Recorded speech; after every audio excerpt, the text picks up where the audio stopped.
Welcome back to Rachel Be the Healthy We. Today I'm going to show you how to make garlic bread twists. So we're starting off with a single batch of my protein fathead dough.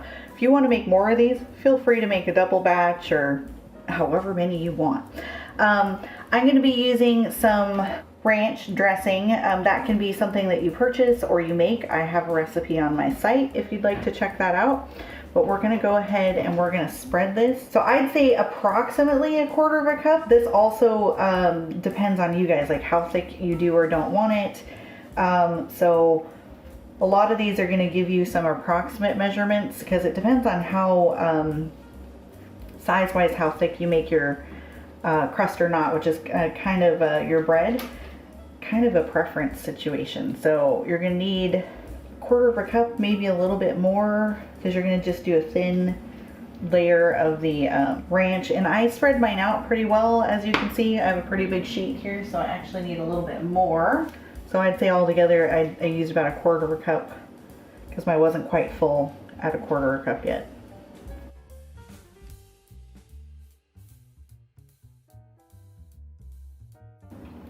Right, now your dressing is going to give you a little bit of flavor, but it's also kind of a glue situation because we're also going to be using fresh garlic that I'm going to press and spread out, parmesan, and I have just under a cup here.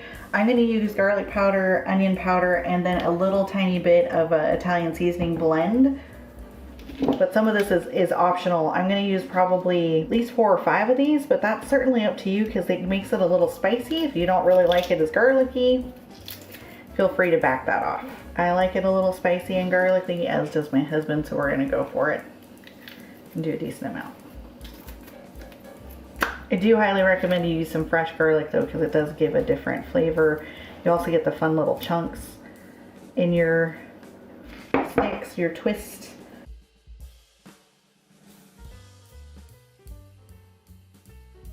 Once you have it fairly evenly distributed, we're gonna put some of the seasonings on. Little onion. I'd say that's probably about a half a teaspoon, but again, that's kind of an eyeball and whatever works for you guys.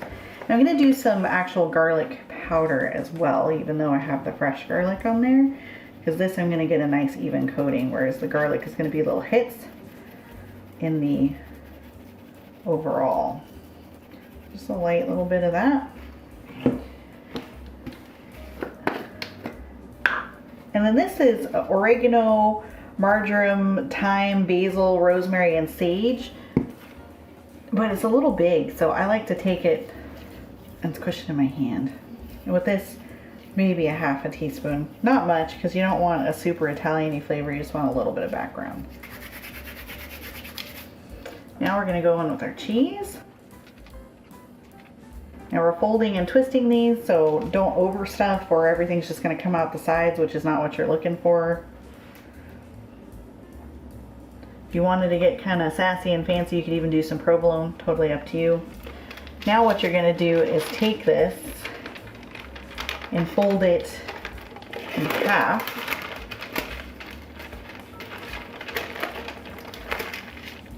And we're going to press it.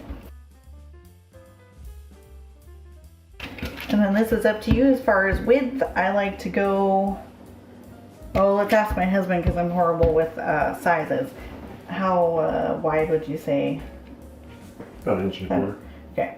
He says that's about 1 1/4 inches. So totally up to you. And you're just going to take like a pizza roller, cutter, if you have like a cookie cutter, whatever works. A knife will do the same thing. So you're going to do that. Then you're going to take one, and you're simply with light pressure going to twist it like so. And then we're going to put it on a pre-greased sheet and put it a little bit of room in between them, and then I'm going to sprinkle a little bit of parm on top, and we're going to put them in a 350 degree oven. So I'll be back once we have them all put in and they come out. Okay, so I know we already talked and I was going to come back later, but real quick I wanted to show you guys that you can also take the same one cut it up the center like so, but not quite all the way to the end. And then twist it like this, which for some people might be simpler. And then you just squeeze the ends. There we go. We'll be back. All right, so we baked these at 350 for 15 minutes. This is what they look like when I did the open twist, and this is just the physical twist. I actually like the open twist a little bit more. My husband said they could have used more cheese, so cheese it up if you'd like to. And then we went ahead and I put a little bit more of the dressing on top. You could also put a little melted butter. Actually, a little melted garlic butter would be really nice as well. So I hope you give this a try and enjoy, and thanks for watching.